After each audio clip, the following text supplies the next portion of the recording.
32 y en privilegio de la... Ya, eso ya se está empezando a grabar. Bienvenidas y muchas gracias por participar en el segundo conversatorio de la reforma tributaria, liderado por nuestra estrella de la noche, Dayana Barría, que ya la conocemos, no necesita presentación. La idea de esta sesión es profundizar en aquellos temas más relevantes de la sesión anterior. Dayana también nos va a dar algunos ejemplos numéricos que nos van a ayudar a entender mejor ciertos aspectos de la reforma.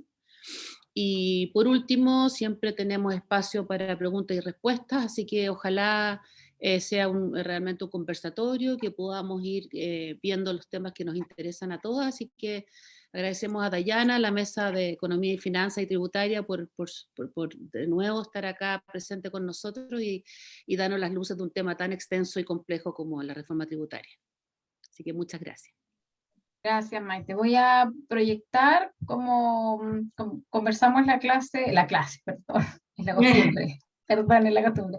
La semana pasada, la idea es que hoy, bueno, retomemos lo que estábamos conversando, vamos a hacer un repaso de los temas más relevantes de la reforma en los que conversamos también y los vamos a bajar con números concretos, con ejemplos de qué es lo que pasa hoy con el régimen que tenemos vigente y qué es lo que pasaría si es que se implementa la reforma, si es que se aprueba y se implementa la reforma, y algunos casos con números y cálculos respecto de algunas preguntas que me hicieron también la semana pasada respecto de qué pasa con esto del 1,8, qué pasa con el impuesto sustitutivo, qué puedo hacer. Entonces hay algunos casos concretos que les quiero mostrar.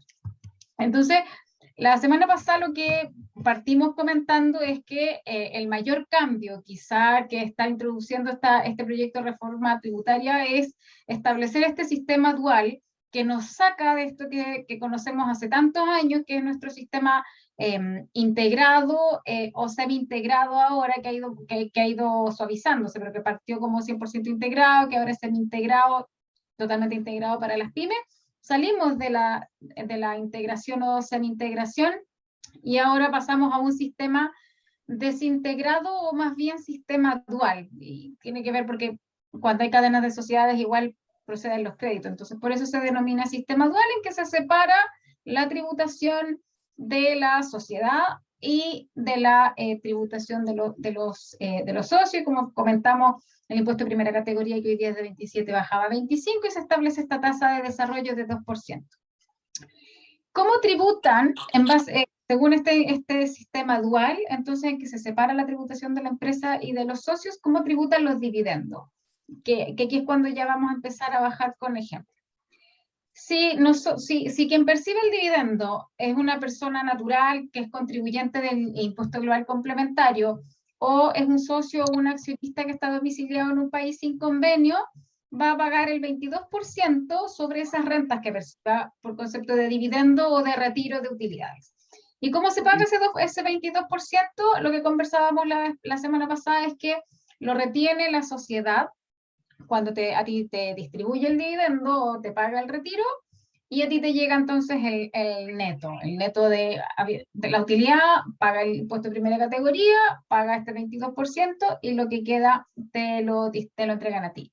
Y respecto de aquellos socios o accionistas que están en un país con el que tenemos algún convenio para evitar doble tributación y que está vigente, entonces se mantienen las reglas actuales que implican que ese socio o accionista no va a pagar más del 35%, y respecto de él o de ella sí se aplica el sistema de crédito. Entonces se le va a retener el mismo 35% que se le retiene hoy día, y se le va a dar de crédito un monto igual a la tasa de impuesto de primera categoría del año en el que se le esté pagando el dividendo.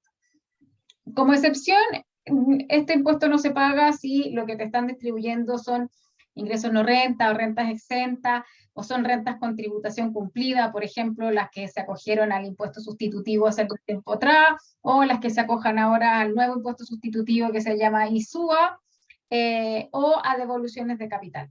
Hay un tema práctico administrativo aquí con esto, porque lo vamos a ver más adelante. Yo recién al 31 de diciembre voy a poder saber a qué tipo de renta se imputan estos dividendos que se fueron pagando durante el año. Entonces, como yo no sé si lo que pagué se va a imputar ingreso exento, o un ingreso tributable, o una devolución de capital, no puedo evitar hacer la retención del 22% o del 35%. Siempre voy a tener que hacer la retención y eso nos va a generar un problema práctico después porque si no tenía que pagar impuestos me van a tener que ir a devolver. Yo como contribuyente de Global Complementario podré en mi formulario 22 pedir la devolución, pero si yo soy un contribuyente extranjero, les encargo lo que puede ser la gestión administrativa para desde el extranjero venir a pedirle a Chile al Servicio de Impuesto Interno que me devuelva esa plata que me retuvieron y que no correspondía. Entonces, como para mostrárselos en forma gráfica y ya con números y para que veamos la carga, la tributación que se aplicaría conforme a este nuevo sistema va a depender de, como veíamos, si el que recibe el dividendo o retiro es un contribuyente chileno o en un país sin convenio o con convenio. Y aquí ya con números. Antes yo les había comentado que en el primer caso tributa con 22% y lo retiene la empresa, y respecto a los países con convenio se mantiene la regla del 35%, perdón, me adelanté. En términos de números, para que veamos el ejercicio, si esta sociedad generó una utilidad de 100 pesos y por consiguiente va a pagar un impuesto de primera categoría de 25% y una tasa de desarrollo, este impuesto de 2%, en el caso de que no haya invertido en I+D, le queda un neto a distribuir de 73 pesos. Si yo soy un contribuyente chileno y a mí me llega esta utilidad, de estos 100 se van a distribuir solo 73. Aquí en el neto de distribuir son 73.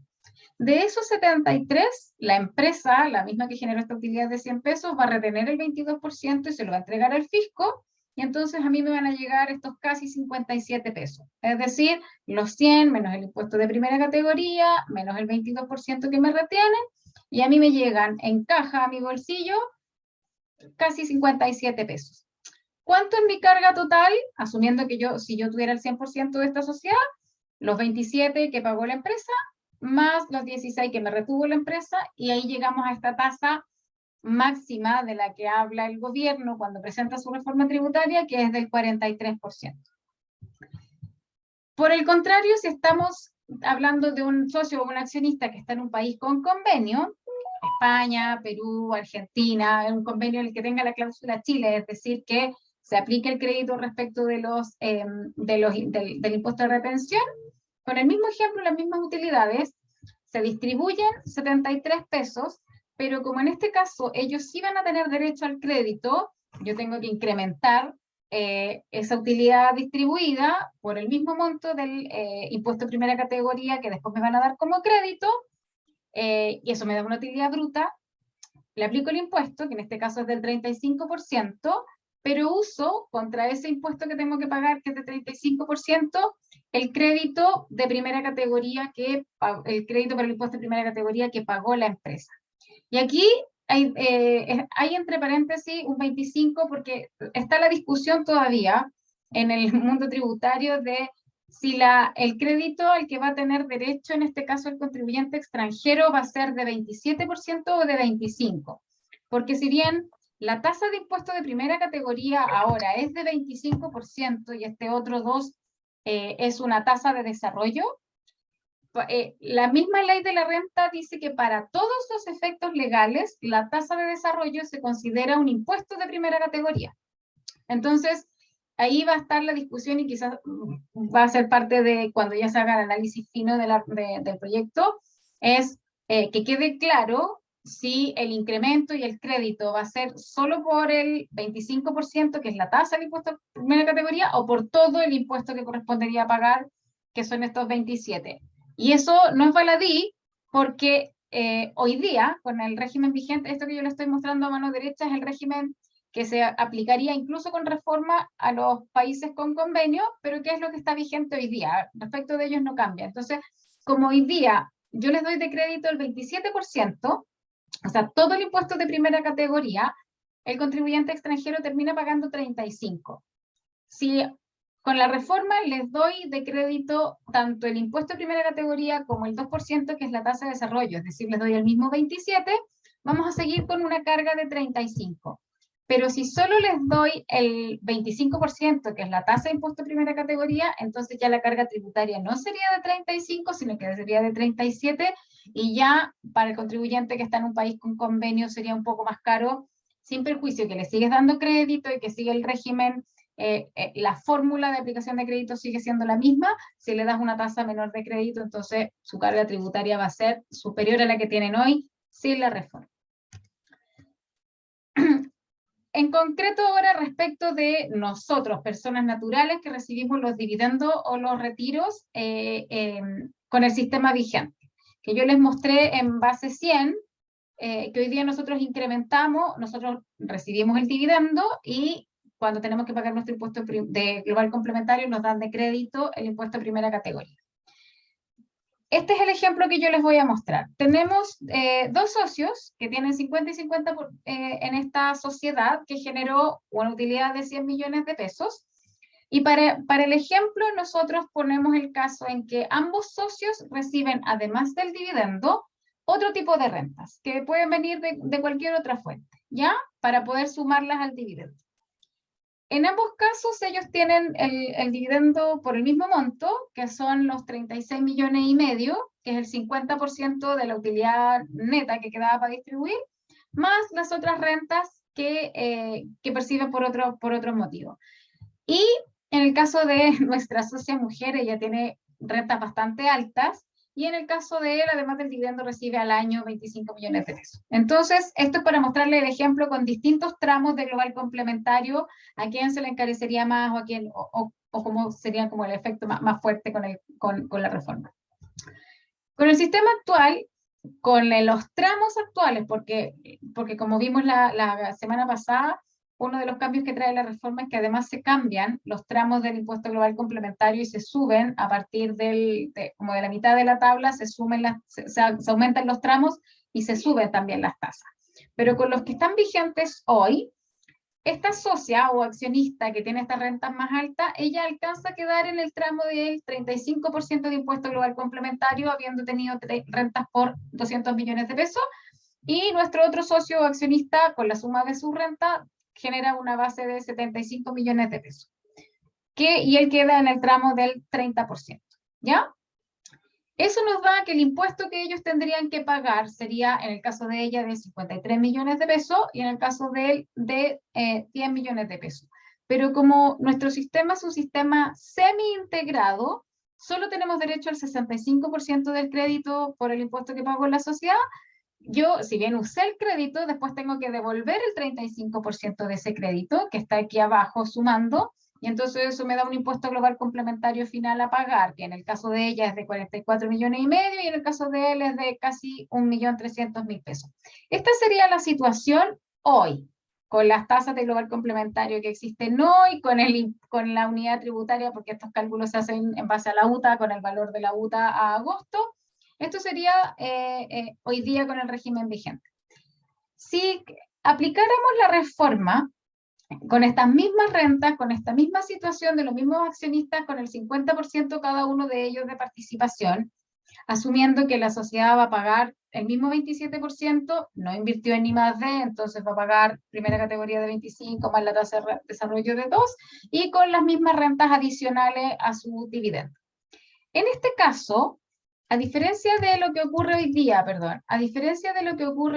en que nosotros tenemos que considerar en nuestra base de global complementario el dividendo incrementado, es decir, sumándole el impuesto de primera categoría para que nos den el crédito, con el sistema nuevo, como el impuesto me lo retuvo la empresa, me retuvo el 22%, yo considero el retiro que a mí me llega como un retiro exento. ¿Ya? Va a ser un retiro que no va a estar afecto a impuesto porque ya pagó impuesto a nivel de la empresa. La empresa me lo retuvo cuando me lo pagó. Entonces, lo que yo recibo, si bien es exento, no va a pagar impuesto, pero tengo que incorporarlo en mi base imponible porque para que me aumenten los tramos. Entonces, yo determino mi base considerando todas las rentas que yo tengo, más este dividendo que recibí, eso me da mi base de impuesto global complementario, y aquí tenemos el primer cambio.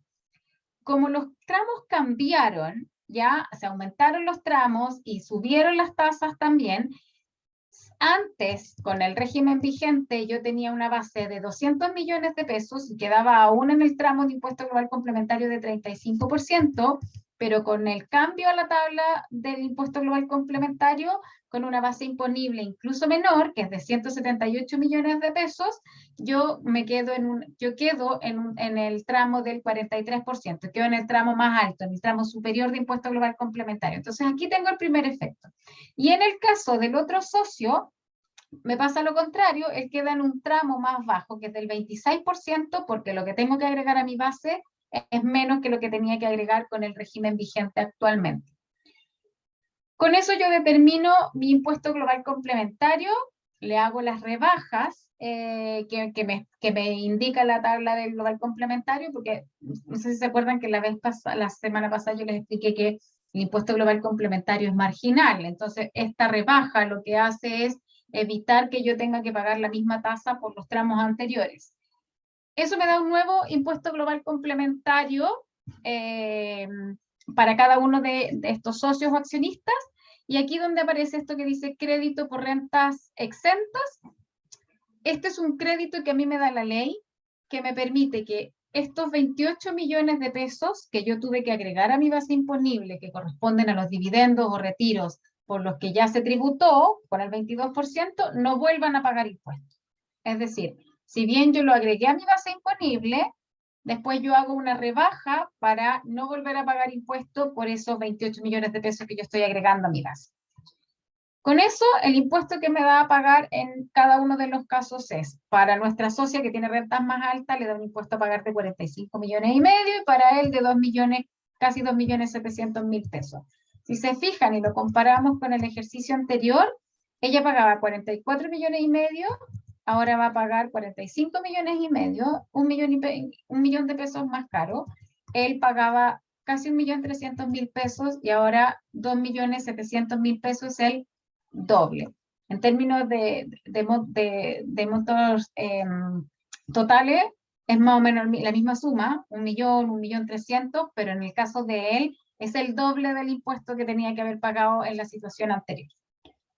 Pero el proyecto se pone en el caso en que algún socio o accionista pudiera estar en algún tramo del global complementario en el que pagar el 22%, quedarse solo con ese 22% de retención le podía perjudicar, entonces le da la posibilidad de determinar su impuesto global complementario de otra manera, de reliquidarlo y de ahora sí usar crédito, y en ese caso le podría resultar mucho más barato el impuesto. Y este es el ejercicio que les voy a mostrar. Supongamos que yo digo, ya, entonces yo no quiero usar el sistema dual y voy a tributar no con este impuesto único de 22%, sino que voy a tributar normalmente con el impuesto global complementario. Y entonces hago un ejercicio similar al que hacemos para el régimen vigente actualmente. Tomo el dividendo que me distribuyeron, que me llegó, lo incremento, es decir, le voy a sumar lo que me van a dar de crédito, determino mi base de impuesto global complementario, los tramos de impuestos son los mismos, 43 y 26, hago esta rebaja, que este ejercicio va a poder llegar a lo que tengo que pagar, me da un impuesto global complementario a pagar y ahora uso el crédito. Y uso estos mismos 8 millones de pesos que incrementé y ahora uso el crédito. En este ejercicio de reliquidación, si se fijan, a la accionista que estaba en el tramo más alto, que estaba en el tramo del 43, hacer este ejercicio de reliquidación le sale mucho más caro. Ella pagaba 45 millones y medio, pero el reliquidar le va a dar a pagar casi 50 millones de pesos. Pero en el caso del otro socio, que está en un tramo más bajo, que está en el tramo en este caso del ejemplo de 26%, si se fijan a él, acá le da incluso a devolver. Él no solamente no va a pagar impuestos, sino que le van a devolver plata. ¿Por qué? Porque al final su impuesto, el impuesto que le da a pagar después de hacer todos los cálculos, resulta que el 22% que le retuvieron era más que el impuesto que tendría que haber pagado, entonces él puede ir a pedirlo en devolución. Mismo caso, mismas rentas, en ambos casos, con el régimen nuevo que propone la reforma, pero en algunos casos va a ser más caro y en otros casos podría incluso resultar ser más barato. ¿Y por qué podría resultar ser más barato? Porque nuestro sistema actual, como es un sistema semi-integrado, en el que yo pierdo parte del crédito, dependiendo del tramo en el que esté, me podría terminar siendo más caro, ¿ya? Entonces, no necesariamente, lo que quiero mostrarle con esto es que no necesariamente el cambio de régimen o este cambio de tributación, este sistema dual, implica más tributación. Va a depender de la situación particular de cada uno de los socios o accionistas, del tramo en el que estén, etc. Es lo que sí, como prevención, es que nosotros estamos considerando aquí estas otras rentas, estos 150 millones de pesos para ella y estos 25 millones para él. No estamos considerando que esas rentas pudieran tener eventualmente algún crédito, por ejemplo, que estos sean impuestos, rentas del trabajo y que hayan pagado impuesto único y por consiguiente tengan algún crédito asociado, etcétera. Ya esto es para efectos de simplificar el ejercicio. ¿Cómo sé yo ahora, cuando a mí me distribuyen dividendos? Porque se acuerdan que yo les comenté al principio, cuando les estaba explicando lo de la tributación, es que yo voy a pagar 22%, que me va a retener la empresa, o 35% si estoy en un país con convenio, pero que la excepción a la tributación es si el dividendo o el retiro que a mí me están pagando se imputa o corresponde a ingresos no renta, a rentas exentas o a rentas con tributación cumplida. ¿Cómo sé a qué se imputan o cómo lo hago para saber qué rentas son las que a mí me van a estar pagando? Bueno, hay un registro, no sé si se acordarán, pero hace muchos años atrás, cuando existía el FUT, había un registro que es en el que uno controlaba las utilidades tributarias que se iban generando, percibiendo año a año. Hoy día, lo que anteriormente se llamaba FUT, hoy se llama Registro de Rentas Empresariales, y es un control de todos los tipos de utilidades que la sociedad va acumulando. Y aquí yo llevo controlado las rentas que están afectadas a impuestos, las diferencias entre la depreciación acelerada y normal, las rentas exentas, etc. Cuando a mí me pagan un dividendo, lo que dispone la ley es que a lo primero que se imputa es a las rentas afectas a impuestos finales, es decir, la sociedad determinó una utilidad en el ejercicio y esa utilidad en algún momento va a tener que pagar impuestos, entonces la controlo en este registro RAI que se llama hoy día. Cuando me pagan un dividendo, primero se imputa a este registro RAI. Si ya no me queda ningún saldo en el registro RAI, que es el que existe hoy día, voy a buscar en este registro de rentas las diferencias de depreciación, las diferencias entre la depreciación acelerada y normal tributaria. Luego, y en todos estos casos, en el RAI y en el DAN, yo voy a buscar este SAC, es el saldo acumulado de créditos, voy a buscar los créditos que a mí me corresponden, estamos hablando en el sistema actual, los créditos que a mí me corresponden por el impuesto que alguna vez pagó la compañía. Entonces yo imputo a RAI, me llevo crédito, imputo a DAN, me llevo crédito. Si no me queda ni RAI ni DAN, entonces voy a buscar las rentas exentas o ingresos no rentas, que son aquellas que cuando yo me las puedo llevar, no pago impuestos a nivel personal porque ya pagaron impuestos finales o porque simplemente no están afectadas a tributación final. Entonces, solo cuando ya me he llevado utilidades que van a tener que pagar impuesto global complementario, puedo ir a buscar las rentas exentas. En el sistema nuevo que se propone con la reforma, si bien se sigue un orden de imputación similar, de izquierda a derecha, las rentas afectas a impuestos, las diferencias temporales cambian de nombre, ahora el RAI se va a llamar RUA, Registro de Utilidades Afectas, Registro de Diferencias Temporales. Si bien el orden de imputación va a ser similar, primero me llevo la utilidad afecta a impuestos, después las diferencias temporales, la gran diferencia que se genera entre nuestro sistema actual y el que propone la reforma es que cuando yo tenga que distribuir, yo empresa, tenga que distribuir un dividendo que tenga que ser imputado a las diferencias temporales, y con diferencias temporales, esto es otra de las cosas que va a haber que el legislador va a tener que aclarar cuando se discuta el proyecto de reforma, porque la norma si bien habla de diferencias temporales financiero-tributarias, respecto de la que tenemos claridad es la diferencia de depreciación, pero todas las sociedades que se dedican o nos dedicamos a finanzas, tenemos súper claro que las diferencias temporales se pueden dar por un montón de razones, ¿ya? Y es un concepto que más que tributario, es un concepto financiero, Entonces, como esto no se aclara en el proyecto, aquí por conceptos de diferencia de depreciación podrían caber un montón de cosas, provisiones, gasto de organización y puesta en marcha, un montón de cosas podrían caer aquí. Entonces, probablemente se tenga que acotar para poder entender que se refiere específicamente a las que tienen que ver con diferencias imponibles, ¿ya? Si no me queda entonces utilidades afectas a impuestos finales, tengo que ir a buscar o imputar la diferencia de depreciación. Y aquí se nos puede generar un efecto de doble tributación bien importante, porque lo que dispone la ley, o el proyecto, perdón, es que cuando yo voy a distribuir un dividendo que tenga que imputar a las diferencias temporales, como estas diferencias temporales no han pagado impuestos de primera categoría, lo que dispone el proyecto de ley es, antes de distribuir el dividendo, pague el impuesto de primera categoría por ese dividendo que va a distribuir.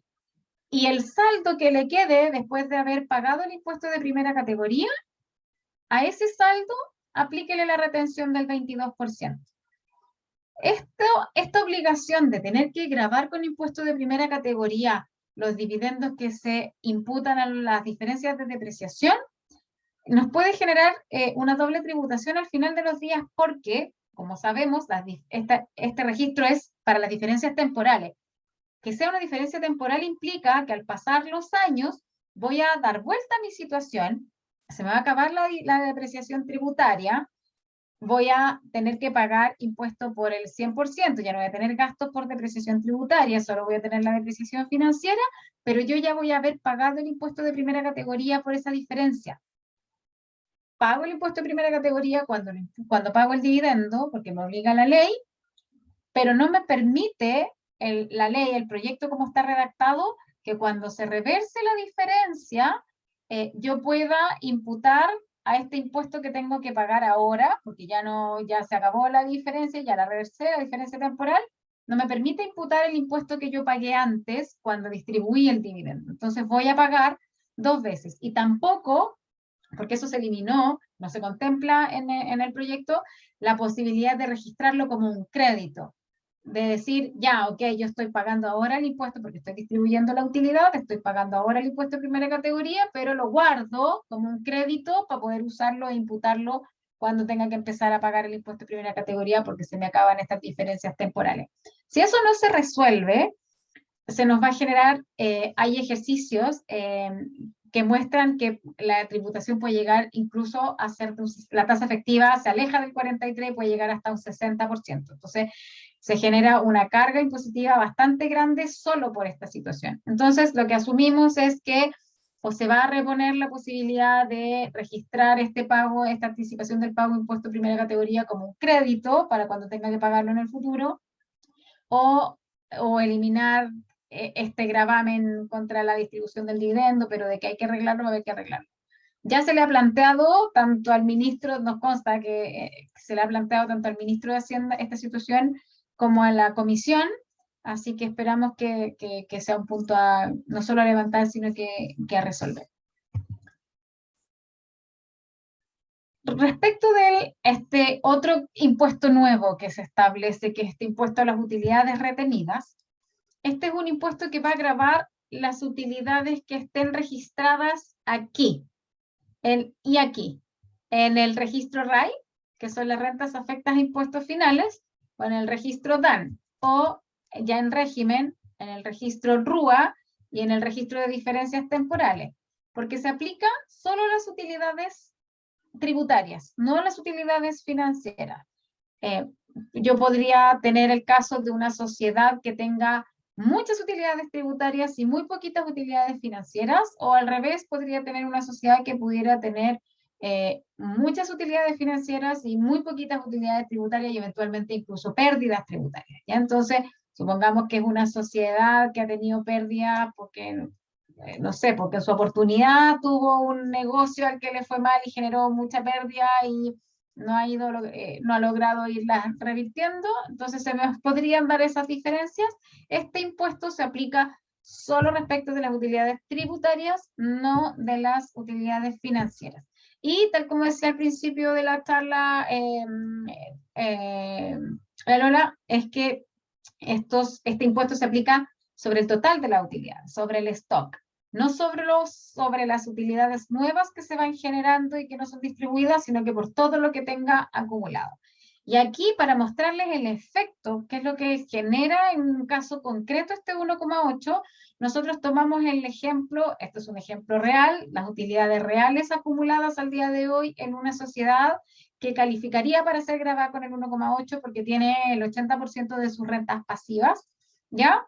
Tiene un RAI, es decir, rentas afectas a impuestos, y tiene un DAN, es decir, el registro de diferencias temporales, que en total suman 5.000 millones de pesos. Esas son las utilidades tributarias que tiene acumuladas. Ya estas no son las financieras, son las tributarias.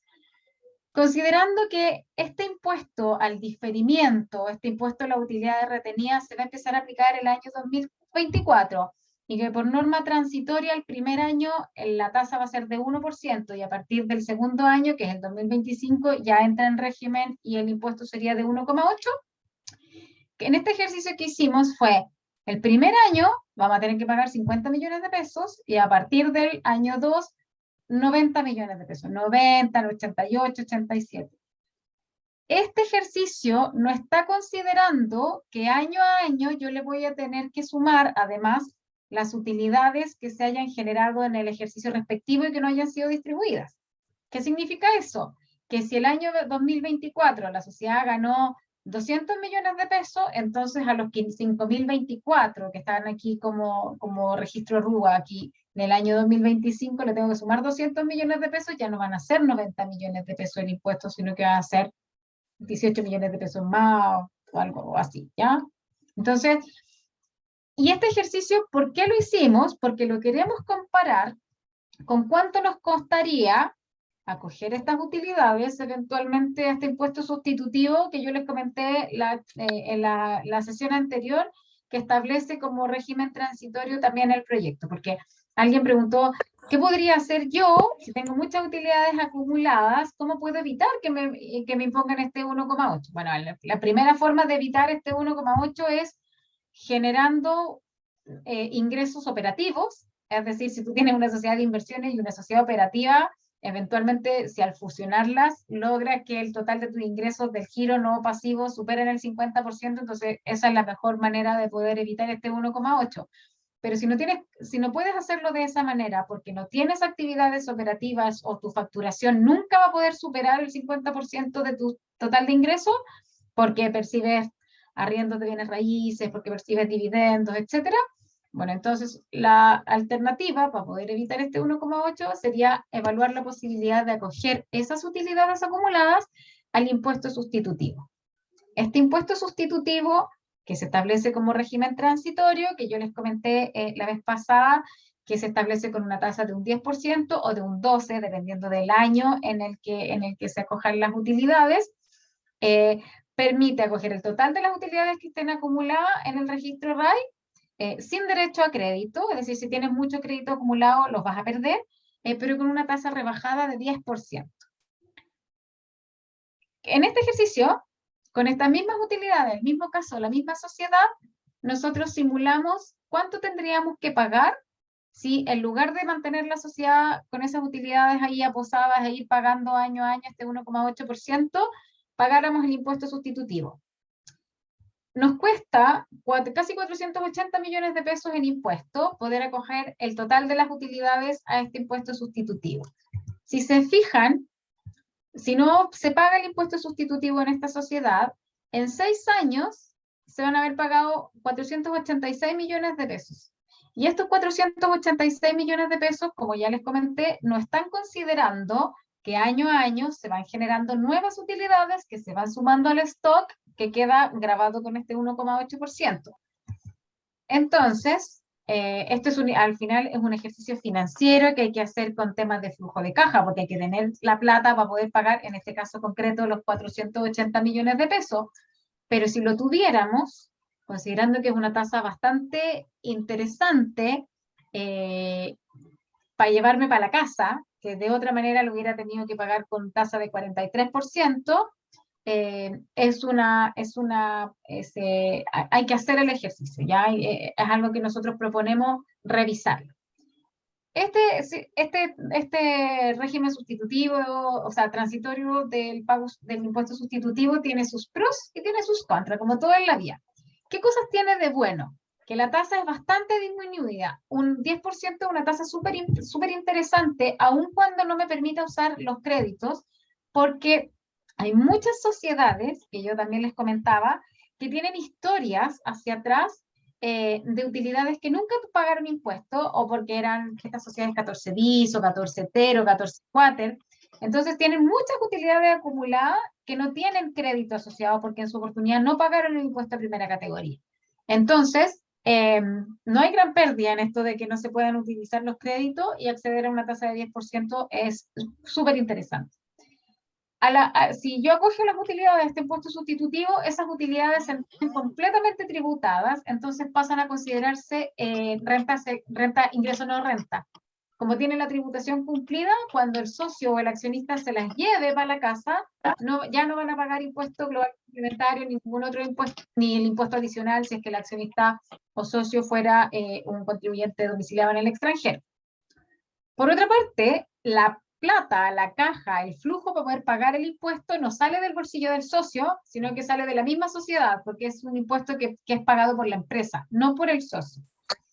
Y, bueno, como voy a pagar este impuesto sustitutivo, todo lo que yo haya acogido a este impuesto sustitutivo y haya pagado con el 10%, va a salir del stock que se considera como base imponible para aplicar el 1,8%.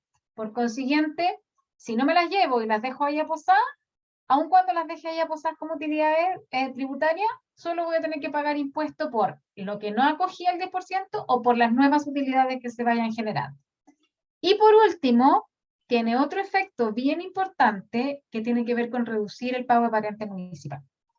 En la medida que yo pague el impuesto sustitutivo y distribuya las utilidades, no solo si pago el impuesto sustitutivo, sino que me las llevo para la casa, aprovecho que pagué el impuesto y que ya están tributadas, me las llevo para otra parte, eventualmente me las llevo para el extranjero, entonces al disminuir mi patrimonio, voy a disminuir el pago de patente municipal.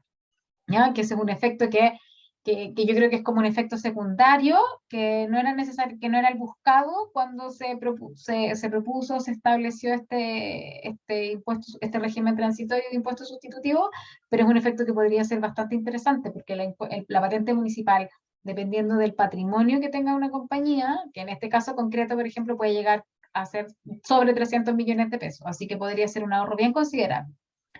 Pero no todo es tan maravilloso y tiene sus contras.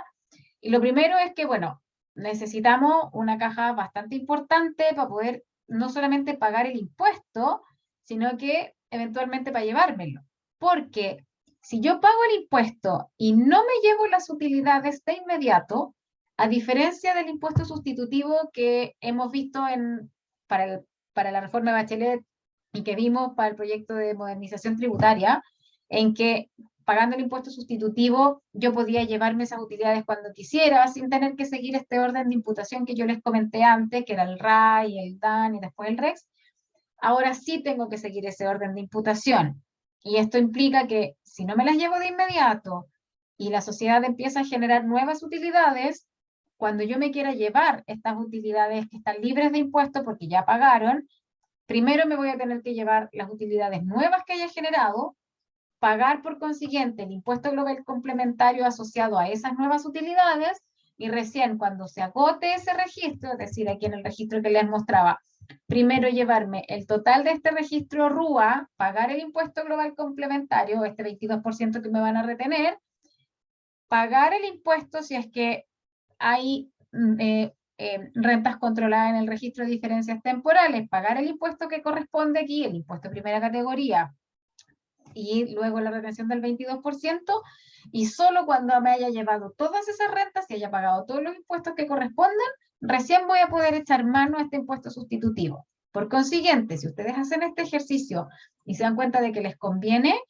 es súper importante poder considerar la caja que pudiera ser necesaria, no solo para pagar el impuesto, sino que para poder llevarse las utilidades para la casa. Loreto.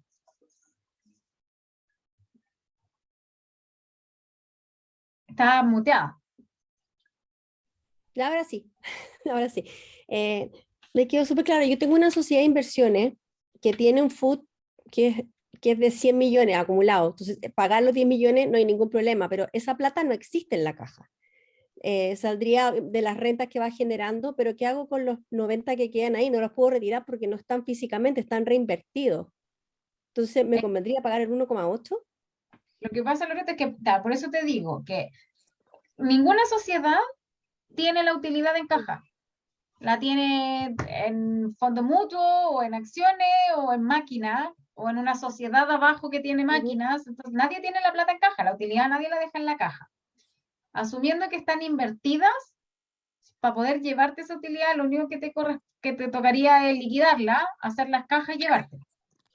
Ya. Es la única opción. Ahora, distinto es si tú me dices, no están en caja, ni están en inversiones, ni en ninguna parte, porque alguna vez me las llevé y simplemente no las declaré, eso ya es otra cosa, que de eso hay un montón de casos. Pero efectivamente, lo que suele ocurrir es que toda esa utilidad está invertida, pues no está en la caja. Entonces, para poder llevársela, eso va a implicar eventualmente pagar más impuestos, porque si tengo que ir a liquidar mis inversiones y al liquidarla me hago una pasada importante, voy a tener que pagar impuestos por esa pasada importante que me haga la liquidación de las acciones o de los fondos mutuos o de la cuenta Pershing o del departamento, de la casa, lo que sea que yo tenga que liquidar para poder llevármelo. Ok, Mm. gracias. Podría, ay, Perdona. no, cortito, que quizás en ese evento, para poder llevárselo, se puede recurrir a un préstamo de socios, hacer liquidez por algún lado que no te genere más utilidades, digamos. Bueno, de hecho, el principal problema que tiene, bueno, entre todos los problemas que tiene este 1,8, este impuesto al diferimiento, es que efectivamente, como la gente no tiene sus utilidades en caja, las tenía invertidas, hay gente que las tiene invertidas en instrumentos más líquidos. Ya, chuta, voy a tener que liquidar no sé, un depósito a plazo, o un fondo mutuo, voy a tener que vender una acción, pero a veces están inmuebles, a veces están instrumentos que son de súper difícil liquidación, entonces vaya a tener que, incluso ni siquiera va a pagar el 10%, sino que solo para pagar el 1,8, eventualmente vaya a tener que ir a endeudarte, porque no hay plata, no hay liquidez. Imagínate en este caso que yo te comentaba, que año a año el impuesto, el 1,8 eran como 90 millones de pesos, más o menos en promedio. Y esta sociedad, ya, supongamos que generaba utilidades todos los años de 100 millones de pesos. Pero esas utilidades que se generan todos los años no necesariamente implican flujos. A veces esas utilidades se dan por corrección monetaria, sobre todo si tenías inversión en el extranjero, se te puede dar solo porque aumentó el valor del dólar y tú no recibiste ni un peso más. Entonces es bien perverso porque vamos a tener que ir a buscar un préstamo con lo caro que están para poder pagar ese impuesto. Y como es un préstamo que tú obtienes para pagar un préstamo, ni siquiera para un dividendo, vamos a tener que ir a pedirle al Servicio de Impuestos Internos que emita un pronunciamiento para que nos autorice a usar el gasto del interés.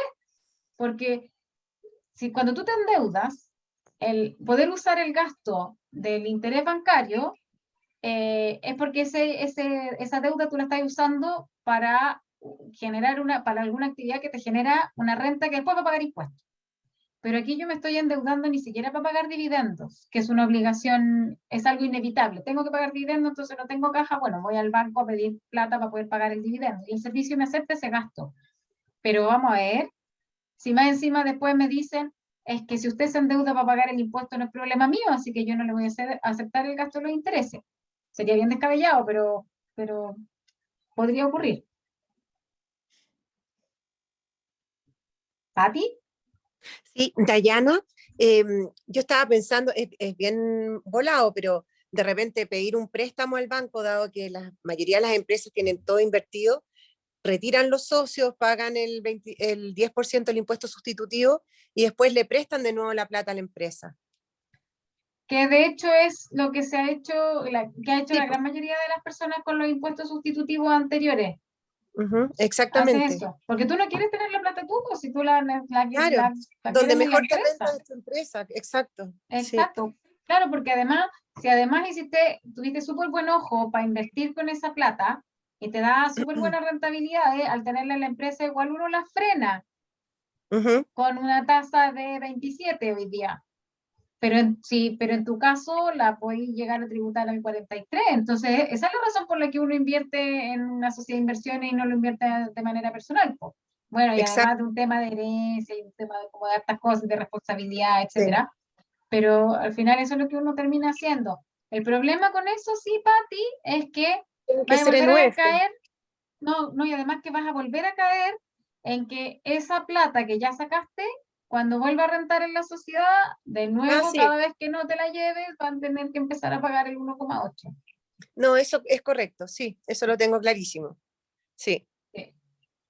sí. A Pero menos por lo menos que te ahorras te en el llevas la stock. plata, claro, a menos que te llevas la plata y en vez de prestársela a tu sociedad en Chile, se la prestes a una sociedad en el extranjero que no paga el 1,8. Y ahí haces Claro, lo pero mismo, pero en ahí otro país. igual pagáis impuestos al final, porque tienes que declarar esos ingresos que tienes en el extranjero por ser residente chileno, y vas a tener que igual tributar por las utilidades que tengas afuera. Exacto, sí. Y si es claro, y son rentas pasivas y tienes el control, vas a tener que tributar en base de venga. Exacto, exacto. No, si no es muy simple, está bien complicado el tema. Gracias, Dayana. Ya, bueno, y este 1,8% que ya es un impuesto al patrimonio, que yo les comentaba la semana pasada cuando revisamos esto del impuesto al diferimiento, que yo ya pago patentes municipales por mi patrimonio tributario, que es básicamente las utilidades tributarias que he ido generando, y pago patente, una patente que va entre el 0,5 y entre el 2,5 y el 5 por mil.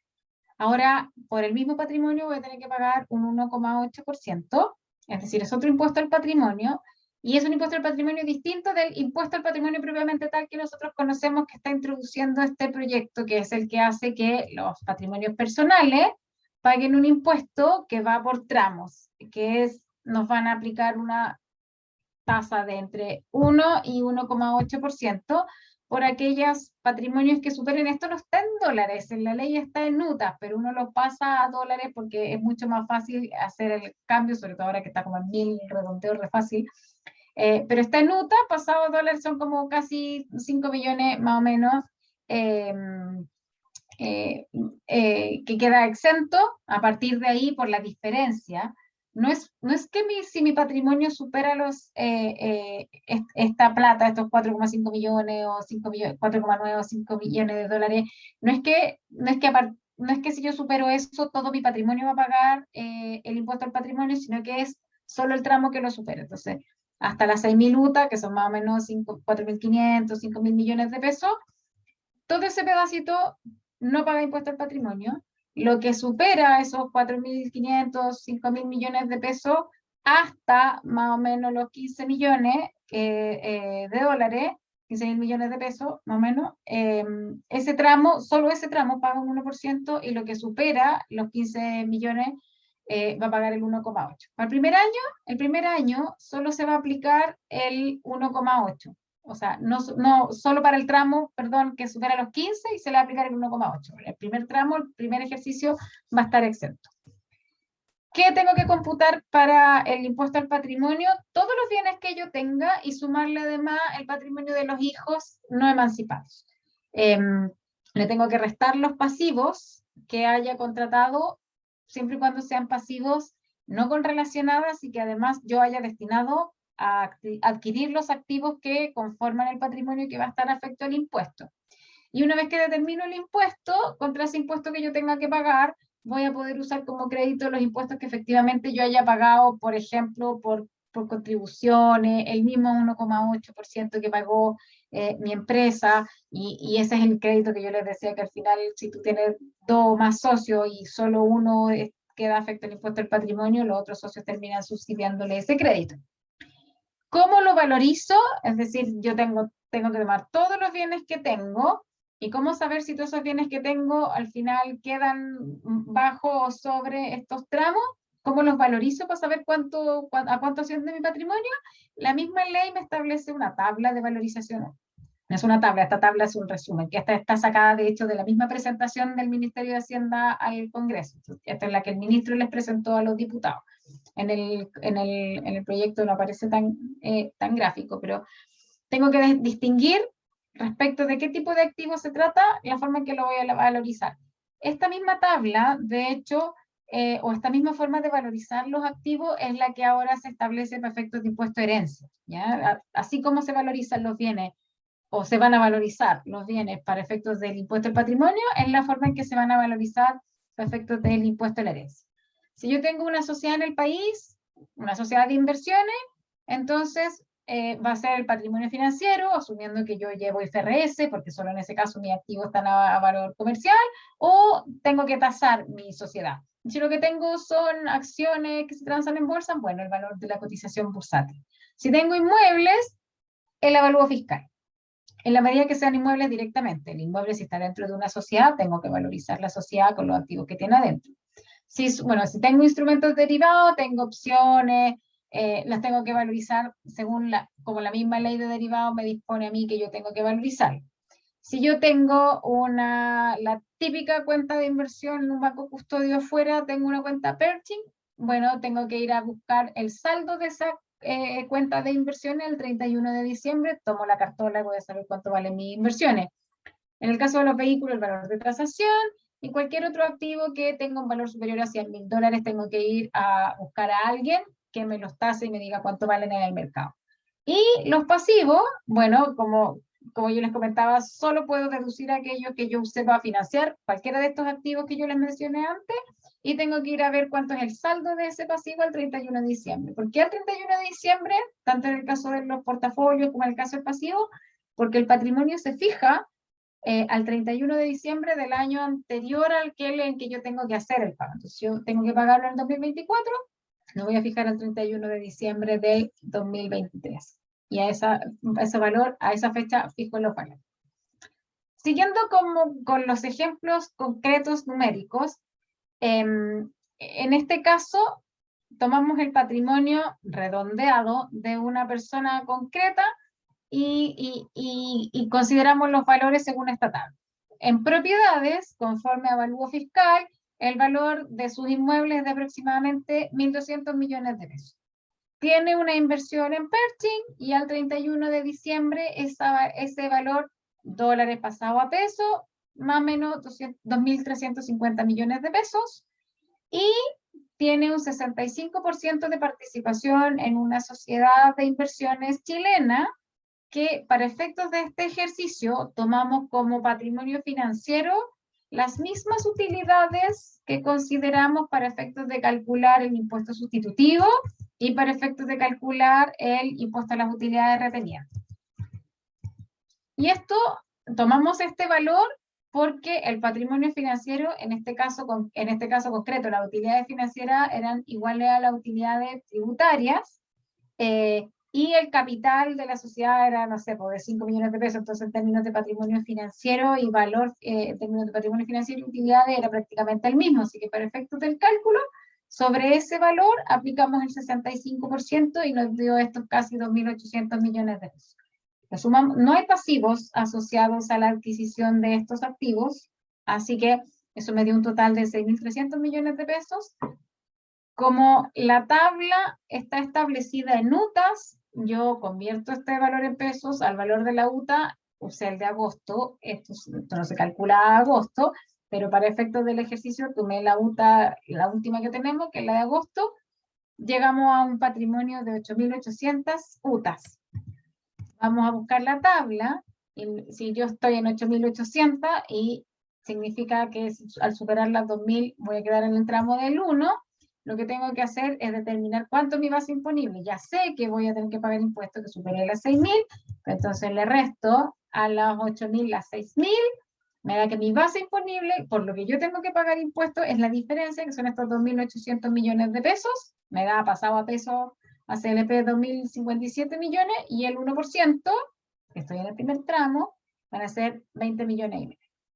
Asumiendo que mi patrimonio se mantenga constante todos los años, no varíe considerablemente, todos los años tenga propiedades que valen, todos los años va a valer un poquito más la propiedad, porque el avalúo va subiendo, no sabemos cómo se van a mover las inversiones en Pershing, pero asumiendo que el patrimonio sea más o menos el mismo o constante todos los años, entonces todos los años vamos a estar pagando más o menos, en este caso concreto, 21 millones de pesos. Es decir, algo así de 1,8 millones más o menos al mes.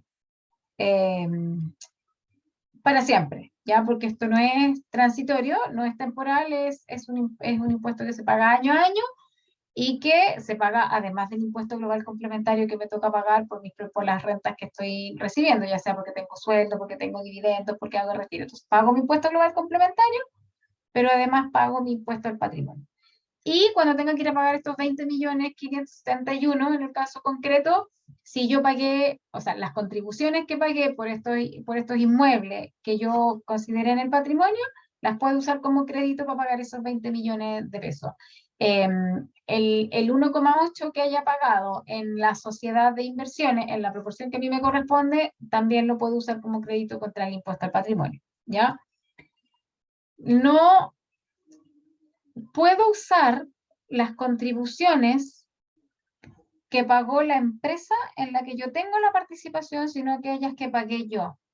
Si bien eso no está expresamente excluido, tampoco está expresamente permitido. Lo que dice la norma es que el contribuyente, contra su impuesto al patrimonio, puede pagar el impuesto a las contribuciones que hubiese pagado, pero como el contribuyente que pagó las contribuciones de la propiedad de la sociedad no fue el que estaba afectado al impuesto al patrimonio, y todo lo que implique beneficio tributario o crédito se interpretan de manera restrictiva, la interpretación es que solo las contribuciones que uno paga directamente, incluida la sobretasa, eso sí, uno podría usar como crédito. Vamos a ver si cuando esto se discuta en el Congreso eso cambia, porque al final yo para valorizar el patrimonio de la sociedad también tuve que considerar los inmuebles que tiene la sociedad, pero vamos a ver cómo queda eso.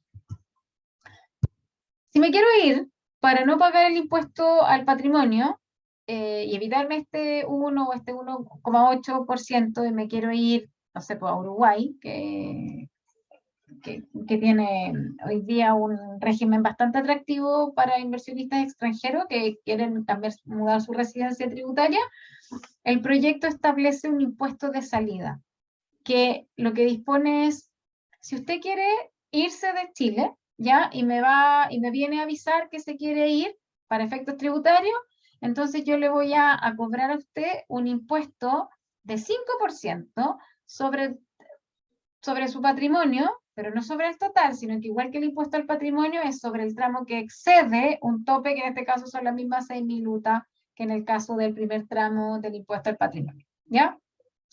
Es un 5%, que es como 3 años del impuesto al patrimonio más o menos.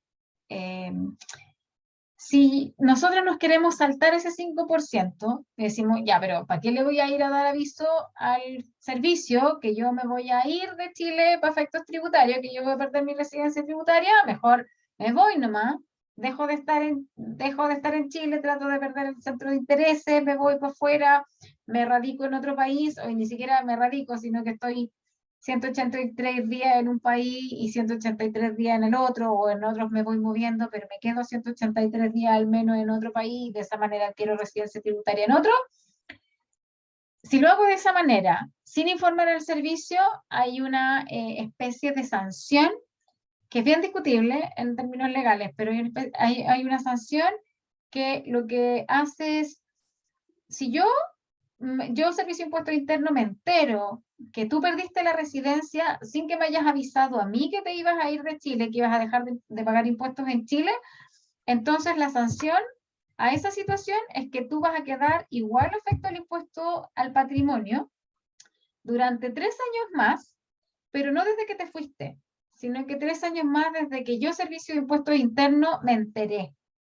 Y aquí no hay un link en esta norma a las normas sobre prescripción que establece el Código Tributario, según el cual hay un plazo de 3 años que el servicio te puede fiscalizar y cobrar, sino que podrían pasar muchísimos años hasta que el servicio se dé cuenta que tú te fuiste, que perdiste residencia, y a partir de entonces, según esta norma, empezarían a contar esos 3 años para que tú sigas pagando el impuesto al patrimonio.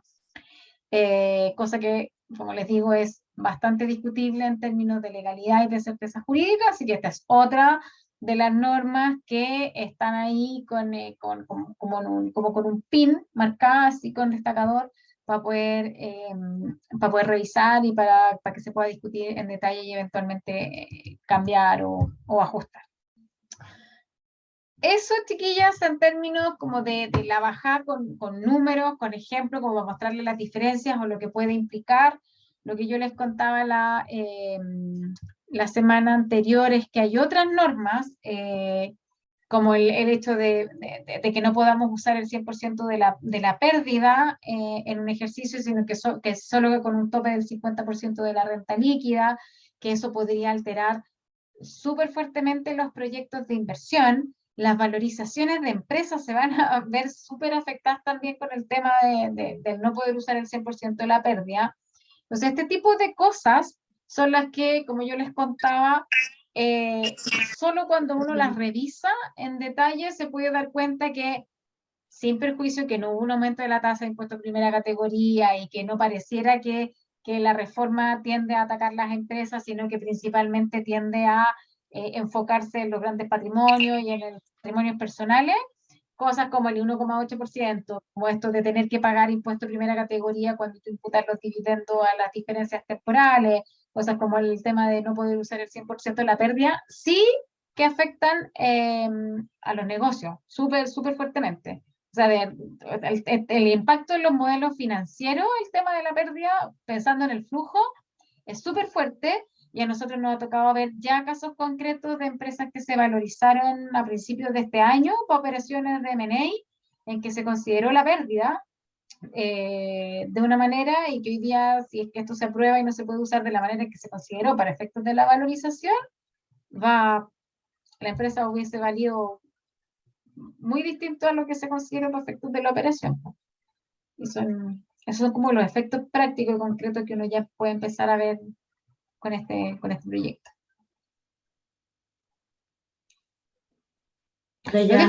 Lo dejo aquí, chiquitas, porque son un montón de temas más los que podríamos ver. Hay normas en términos de que buscan disminuir la ilusión o la evasión, que tienen que ver con las relaciones entre, o sea, con las operaciones entre relacionados, con establecer que se establecen normas de precios de transferencia para operaciones locales ahora, que ya no existían, solo teníamos normas de precio de transferencia para operaciones transfronterizas. Los cónyuges, padre e hijo pasan a ser relacionados ya en términos generales. Antes, para ir a buscar las normas de relación tenía que ir a buscar las normas de la ley de mercado de valores, ahora las normas de relación son súper estrictas. Puede ser que mi marido no tenga nada que ver con mi negocio, nada que ver y viceversa, pero solo por el hecho de estar casados vamos a ser considerados relacionados para cómputo de ingresos. Entonces, hay varias normas que dan como para una charla concreta solo para esos temas específicos. Dayana, una consulta. ¿Esto de aprobarse sería aplicable en la renta 2025? 2025 y es gradual, dependiendo de la modificación de la que estemos hablando es cuando se empieza a aplicar. Por ejemplo, el pago del impuesto sustitutivo, si tú lo quieres acoger, ese empezaría a regir a partir del 2023 respecto de las rentas que estuviesen acumuladas hasta diciembre del 2022 y hasta el 2026, ¿ya?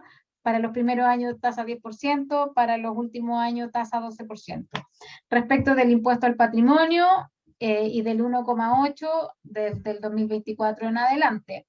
A partir del 2025, el cambio de régimen, este sistema dual, a partir del 2025, comercial 24, tributario 25, pero el cambio de los registros, por ejemplo, que hoy día conocemos el RAI, el DAN, el REX, y que después va a ser el RUA, el RBT, tiene un periodo gradual de varios años que parte el 2025 y termina de concretarse el 2028, que desaparecen los registros de créditos, por ejemplo.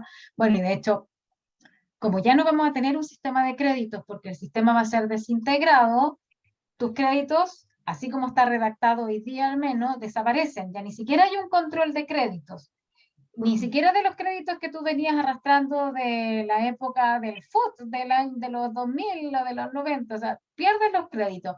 Y eso si no se modifica, si efectivamente, porque hay una discusión incluso en Hacienda, porque hay una versión que dice, oye, es que se nos olvidó un registro, y otros dicen, no, que no es que se nos olvidó, lo que pasa es que se supone, que se presume que, que el crédito para los extranjeros es de la tasa de primera. Bueno, si no es que no se le olvidó y era intencional que se perdía el registro de los créditos que se arrastraban desde antes, con eso, con mayor razón, te estarían forzando de alguna manera a pagar el impuesto sustitutivo. Porque si nunca vas a poder usar esos créditos, que son un impuesto que ya pagaste, no vas a tener derecho a usarlos si es que te demoras hasta el 2028 en retirar esas utilidades, entonces mejor pagar el 10%, pues, si igual los vaya a perder. Mejor perderlos con tasa de 10 que perderlos con tasa de 43. Mm.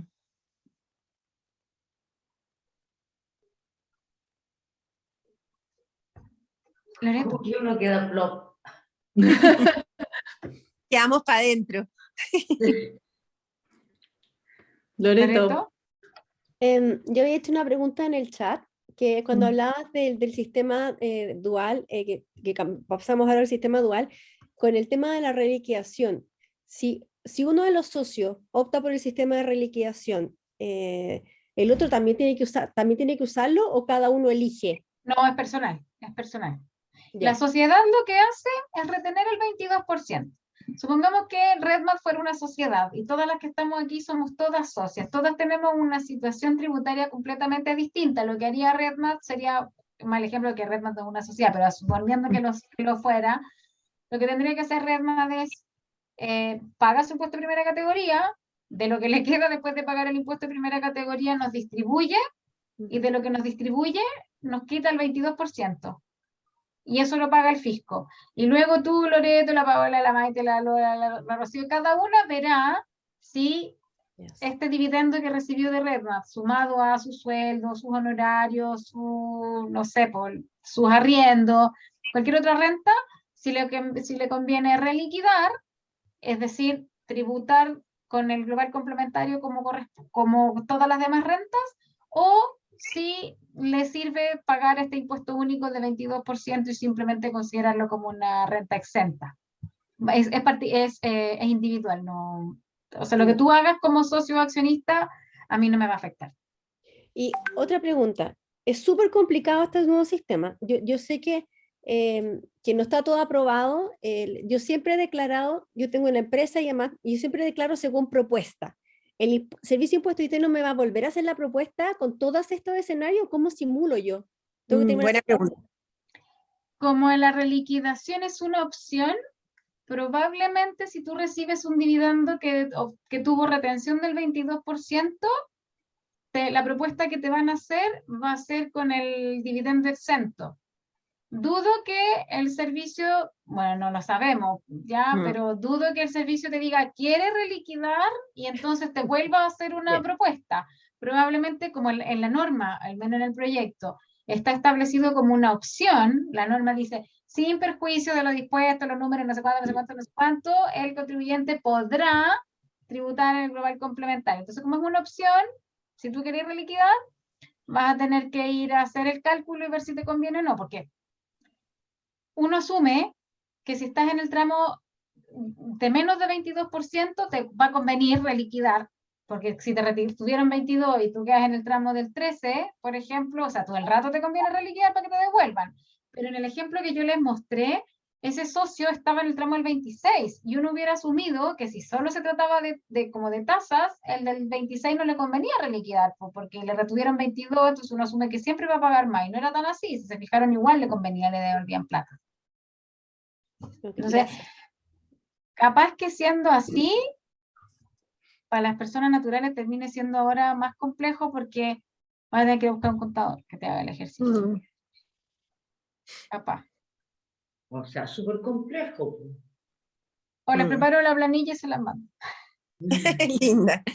Lo que pasa es que esas planillas pueden tener tantas variables, pero como ustedes son todos inteligentes las pueden mover. Pero claro, yo le puedo mandar la planilla y la calculan. Si no, teniendo los datos de la tabla uno lo puede hacer, pero esto de simplificando el cumplimiento tributario, que es como el lema del servicio, no va a ser tan así, no va a ser tan así. De hecho, piensa que si tú eres un contribuyente extranjero, velo de esta manera, Al contribuyente extranjero siempre le van a tener que retener.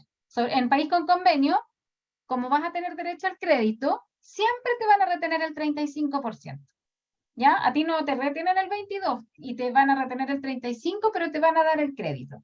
¿Qué crédito te van a dar si se supone que esto es desintegrado? Bueno, te van a dar el crédito, te van a dar un crédito con la tasa del impuesto de primera categoría que esté vigente en el ejercicio, que se supone que va a ser el 25%. Y aquí es, bueno, esta es la primera discusión o duda, que es lo que yo les comentaba, es el 25 o es el 27.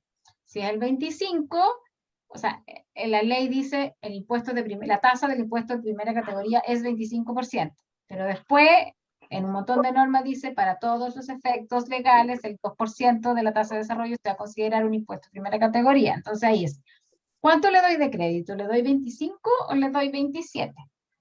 Eso es lo primero. Y supongamos que le retuve 35 y le di el crédito y resulta que después, como yo tengo que esperar al 31 de diciembre del año en que yo pagué, yo pago ahora en agosto el dividendo, y voy al 31 de diciembre y me di cuenta que no tenía RAI o RUA después, no tenía registro de diferencias temporales, y que por consiguiente ese dividendo tenía que haber sido imputado a rentas exentas, como la retención siempre es obligatoria, esa devolución, la norma, el proyecto como está redactado, no contempla disposiciones expresas para resolver la situación de esa retención que no correspondía. O sea, este contribuyente extranjero le retuvieron impuesto en Chile, pagó y no le tocaba pagar porque resultó que su renta era una renta exenta. Dado el silencio, va a haber que venir a Chile, establecer a través de un procedimiento administrativo, la devolución del artículo 126, una solicitud administrativa o generar un procedimiento distinto, pero para que le devuelvan la plata. Si ya es engorroso para uno, aquí en Chile, tener que pedir que le devuelvan impuestos y a veces uno se puede demorar hasta más de un año en que te devuelvan un PPU o un PPM. Imagínense un contribuyente extranjero que no tiene, más encima que no tiene presencia en Chile, o sea, como que está de afuera, nomás tiene con suerte un representante acá que le sacó el RUT. Todo lo engorroso que va a hacer que le devuelvan esa plata. Bueno, ese tipo de cosas prácticas que uno se va dando cuenta solo cuando mete la cuestión en la planilla. Cuando uno va haciendo el ejercicio se va dando cuenta, son las que después uno va levantando y por la razón por la que la Comisión de Hacienda recibe también a tantos expertos y escucha a tanta gente. Todas estas cosas son las que uno va levantando. Una duda, Dayana, ¿cómo se determina o quién va a determinar finalmente ese 2%, si es de alta tecnología, si es de, si te otorga productividad? El mismo borrador del proyecto establece ciertas características o ciertas como inversiones que califican como I+D. Pero cuando habla de inversión en alto desarrollo tecnológico o en la contratación de servicios de alto desarrollo tecnológico, como eso es súper ambiguo, ahí solo lo deja a la dictación de un reglamento. El gobierno va a tener que emitir, el ministerio va a tener que emitir un reglamento que diga, mire, para efectos de la aplicación del 2% de la tasa de desarrollo, yo voy a considerar que la compra de bienes o contratación de servicios de alto desarrollo tecnológico es tal cosa. Pero además de eso, establece, por ejemplo, si tú contratas algún servicio o un bien desarrollado por alguna entidad chilena que fue financiada por Corfo, por ejemplo, con estos capitales semilla o estos capitales para innovar que tiene Corfo, ya, esa inversión, lo que tú inviertas en ese tipo de activos o de bienes o de servicios, eso van a calificar como I+D. ¿Ya? La misma norma establece ahí como 3 o 4 situaciones en las que tú vas a poder calificar que ese gasto es I+D. De Oye, hecho, Dayana, lo que ya, perdón, lo que ya califica como I+D para efectos de usar el crédito, que es el beneficio que ya existe, en lo que no alcanza a usar como crédito, ya porque excedes el tope, eso lo vas a poder usar, considerar dentro de esta inversión en I+D que te va a poder dejar para no pagar el 2%. Oye, Dayana, Pau. perdona que no prenda la cámara, pero no tengo muy buena conexión.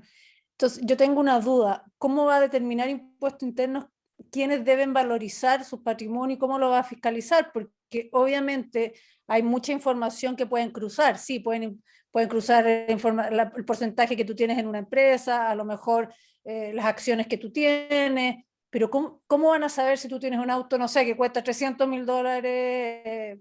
¿Cómo van a cruzar la información con la patente? Si tienes no sé, un velero de $200.000, un cuadro de $500.000? ¿Quién va a tener que valorizar? ¿Cómo Esa es una súper buena pregunta, Pau, y de hecho es una de las razones por las que se cuestiona tanto el impuesto al patrimonio, porque es de súper cara fiscalización. Con los inmuebles y con los vehículos es lo más fácil, porque como están sujetos Hay un a registro. régimen registral y además se valorizan conforme a avalúo fiscal o tasación del servicio en el caso de los vehículos, el servicio dice ya, la Paola tiene, según esto, según el registro civil, la Paola tiene inscrito, no sé, 3 vehículos a su nombre. ¿Qué modelos tiene? Ahí voy a buscar ya, esto valen. Según el Servicio de Impuestos Internos, la Paola tiene, no sé, una casa en tal parte, el avalúo fiscal es de tanto, listo. Y tiene, según la información del servicio, qué sé yo, 2 sociedades informadas en las que tienen cada uno el 50%, pero ahí respecto de las sociedades, y aquí es donde se encarece la fiscalización. Porque el Servicio de Impuestos Internos, la información que tiene es la que tú le entregas en tu declaración de impuestos. Por ejemplo, los datos de balance. Y tú le entregas el valor de tu patrimonio financiero. Pero el patrimonio financiero, si tú llevas la típica, esta como contabilidad tributaria, que no existe, pero lamentablemente en Chile se usa tanto la contabilidad tributaria, entonces tu patrimonio financiero está lejos de ser el valor comercial de la sociedad. Y ahí te va a tocar ir a buscarlo, ir a tasarlo, que alguien te valorice esa empresa. Pero entonces, para que eso tú lo hagas, el Servicio de Impuestos Internos te va a tener que llamar. Es decir, señora Paola, sabe que yo no sé si su sociedad vale lo que usted me está diciendo que vale. Y así lo va a tener que hacer con las más de 6.000 personas que según el proyecto van a quedar afectadas al impuesto al patrimonio. Entonces va a ser súper difícil fiscalización. No, y olvídate, Paola, con los cuadros. Que se va a ir a meter a las casas. O sea, sí, yo estaba en reuniones, de verdad, en que cuando estamos con los clientes así que están pensando en la planificación de la herencia y cuánto vale la sociedad, me acuerdo que una vez un comentario de una hija de un cliente dijo, están puro hinchando si el X cuadro vale más que todas estas cuestiones. ¿Quién sabe? ¿Quién va a pensar en eso? De verdad que hay cuadros que valen más que la sociedad completa o que la casa, que se van a ir a meter a las casas. Al final queda súper sujeto como a tu buena fe, a lo que tú vayas a informar. Eso es lo que por eso quería preguntarte, porque en el fondo hay gente que puede estar llegando a los 5 millones, va a pagar el 1%, pero a lo mejor no lo informa. Entonces, ¿cómo Impuesto Interno te va a fiscalizar y decir, no, sabe que usted tenía que informarlo y ya, no lo informó? Es de súper cara fiscalización, Paola, es súper... Yo creo que está, porque mucho de esto está pensado en las estructuras que hay afuera, en que por fin la gente pueda pagar por los patrimonios que sacó, que tiene invertido en Caimán, en Panamá o en las cuentas Pershing y que no informan porque hay una declaración jurada que hay que presentar todos los años, pero la multa es tan baja que la gente no la presenta nomás. Pero efectivamente hay un montón de bienes que yo podría, no, de verdad que no informar. O sea, yo podría tener un derivado que no es, que no lo contraté con una institución financiera. O sea, podría haber firmado un contrato de opción con una compañía que es privada y que la opción está en un instrumento privado, a lo más ya en una escritura pública, pero las escrituras públicas anda a encontrar la escritura pública que estáis buscando, y que puede valer mucha plata. Mucha plata. ¿Quién se lo va a informar al servicio? O sea, de verdad que está sujeto, está pensando como en la buena fe, que la gente va a declarar todo lo que tiene y eso no va a pasar. ¿Para qué nos engañamos? Por eso es que se critica tanto el impuesto al patrimonio, porque la recaudación no es tanta y el costo que implica para el fisco fiscalizarlo, la cantidad de recursos humanos que necesitan para eso, y no tiene recursos tecnológicos tampoco. O sea, uno se pregunta, uno se pregunta por qué no cobran el impuesto por los arriendos, por ejemplo. Si se supone que el Servicio de Impuestos Internos sabe cuántos inmuebles tenemos cada uno de nosotros, está bien, no estará todo actualizado, pero sabe que si yo tengo 10 propiedades, no vivo en las 10. Pero es porque, aunque uno no lo crea, con todo lo digitalizado que está el servicio, y que es el servicio público que está más, como más online, no tiene la capacidad tecnológica para hacer esos cruces de información, aunque no lo creamos. Y esa es la razón por la que... Bueno, el lado positivo es que puede estimular el mercado de arte, por ejemplo. Bueno, sí, puede ser. Venta de joya, la venta de joya. Claro. Qué horror. Les pido que respondan la encuesta que va a aparecer de aquí a los próximos 5 minutos, porfa, que es súper importante para Sí, mí. no se nos vayan, por favor. No se vayan, eso, no se vayan. Que estamos Ahí apareció. más o menos en la Puro hora. 7 queremos. Sin presión. Bueno.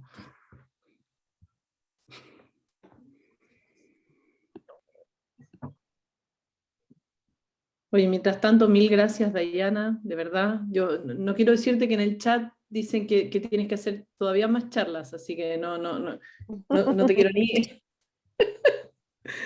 ni poner en ese compromiso, pero sí, 1.000.000 de gracias por estas clases, literalmente, de todo esto nuevo que se nos viene y complejo. Tal como tú decías, dijeron que el ánimo era simplificar y la verdad es que no tiene nada cara de simplificar, así que súper bienvenido tus charlas. Es que si se arreglan, muchas de estas pifias que uno ha ido encontrando se arreglan en proceso de tramitación y de discusión. Al andar con el sistema en régimen, en realidad sí debería ser más simple, pero hay harto que arreglarle para que cumpla con ese objetivo, po. Y estoy hablando del sistema dual, no estoy hablando de las otras cosas que sí tienen impacto, que es lo de la pérdida, lo de esto del que pagar impuesto de primera categoría por las diferencias temporales. No, estoy hablando como de las cosas como de registro, las cosas prácticas, esto de la reliquidación, que son cosas que debiesen ser, que no están como en el fondo que están en la implementación, y si se arreglan de verdad que podría dejar un sistema mucho más simple. Con no tanto registro, con no tanto control. La desintegración, esta es mi opinión personal, pero la desintegración, o sea, como bien aplicada, debiese tender a eso, a simplificar y hacer más fácil el cumplimiento. La separación, esto de no tener que ver cuánto crédito imputable de que esta columna, que la otra columna, debiese tender a que salga más barato incluso el cumplimiento. Distinto de lo otro, pues ya el nuevos gravámenes, ya eso es otra cosa. Oye, una pregunta, disculpa, ¿puedo Hola, hacerla? Vero. Sí, hola. Disculpen que no tampoco tenga la cámara, porque tengo baja red y se puede caer. Entonces quería hacer una pregunta. Como esto afecta principalmente a la sociedad de inversiones o holding que reciben solamente ingresos pasivos de dividendos y eso, ¿cuál es tu experiencia de empresas holding? ¿Cómo se están moviendo ante este escenario que más del 50% son rentas pasivas? Está súper complejo, porque las realidades de las empresas holding son súper distintas. Porque puedo tener una empresa holding que es mi sociedad de inversiones, de la que yo le colgué alguna operativa y con la que eventualmente yo podría hacer algo, podría asumir, jugar ahí con la facturación y reunirla en una sola, pero las sociedades holding que son holding propiamente tal, el inversionista extranjero que mete la lucas a Chile y que a partir de esta holding después invierte en varias operativas, en varios proyectos, esa no es una estructura que no está así armada solo por lo tributario, o sea, también por un tema tributario, pero tú también estableces holding por temas de responsabilidades, porque no haces los negocios con los mismos socios, tú metes la luca en la holding y cada proyecto lo haces con una entidad distinta. Ahí, mover la estructura solo por el tema del 1,8% es súper difícil, y si se aprueba, lo que te toca es meterlo en tus costos, o sea, considerar ese costo en tu modelo financiero, o sea, nada que hacer. El 10% te puede ayudar en la medida que dispongas de caja, etcétera, pero hay que asumir que si se aprueba, en ciertos casos, sobre todo en este tipo de estructuras, no es mucho lo que se va a poder hacer, porque efectivamente es un gravamen súper importante. Porque ahí no, ¿qué hacer? No puedes fusionar la holding con la operativa solo para no quedar afectado 1,8%, ¿no? Hay muchas holdings también que lo hacen para tener un pacto de accionistas arriba, que sea mucho más simple la estructura y que la normativa te rija para todas las empresas que cuelgan abajo. Hay muchas razones para hacer una holding. Sí, pues. Mm. Muchas veces la holding es la que te sirve de centro de servicios compartido, la que te hace el catch pooling lo tenía en la holding. Entonces son estructuras que no vas a mover, que no podéis mover solo porque te van a poner este impuesto al diferimiento. Está amarrado por otras cosas. Tu razón, que lo que yo le digo como a los abogados más chicos, que a veces no, que de lo que pecamos a veces los tributaristas es que asumimos que todo se mueve en torno a los impuestos son un componente más, y al final tu negocio no se mueve en torno a los impuestos. Entonces tú tomáis decisiones, los impuestos son un componente más en tu modelo, cuando te decías modelo financiero, es un componente más, tu negocio también es un componente más. Entonces, si yo armé una holding, no fue solamente para frenar ahí el impuesto de retención para mandar la plata por fuera, fue por otras razones. No, Entonces, pero ahí, supongamos que una empresa en Chile de holding, entonces la pregunta más bien en la empresa en general en Chile, no tanto por fuera, ¿puedes evitarse el 1,8% siempre y cuando tú la tengas la mitad operativa, aunque sea holding, pero una parte operativa que son los servicios compartidos, o los servicios que se prestan? si mi sociedad de inversiones o mi holding es el centro de servicios compartido y la Sí. facturación logra ser 50% o más Sí. del total de los ingresos, entonces no va a quedar afectado el 1,8%. Más que la naturaleza de holding, tiene que ver con la naturaleza de las rentas que perciba. Sí, perfecto. Porque sí. yo podría no ser holding y aún así tener el 100% de mis rentas pasivas. Porque vivo de intereses, porque vivo de arriendo. Lo que pasa Claro es que a yo las que sumo más holding. afecta, Sí. a las que más afecta es a las holding, porque las holding, como te armé como holding, no necesariamente por un tema tributario, sino por un tema de negocio, entonces a las que más las afecta es porque está amarrada de mano. Es tu Sí. estructura y no la podéis mover. Sí, perfecto. Muchas gracias. Oye, yo quiero agradecer de nuevo a Dayana y no quiero abusar del tiempo de ella ni de nadie, así que mil gracias a todas las que participaron y especialmente a Dayana y a toda la mesa y al comité de la mesa por la organización de esto. Así que nada, vamos a compartir, como dijo la Lola, la presentación y las grabaciones de esto. Así que para que esperen nomás un poquito hasta que se edita, no sé, el video, se arma, no sé, como para compartirlo y ahí compartimos todo. Un poquito de paciencia. ¿Ya? Muchísimas gracias. Gracias, Dayana. Chao, chiquillas. Muchas Gracias por la gracias. invitación. Yo les voy contando ahí después cómo avanza la cosa.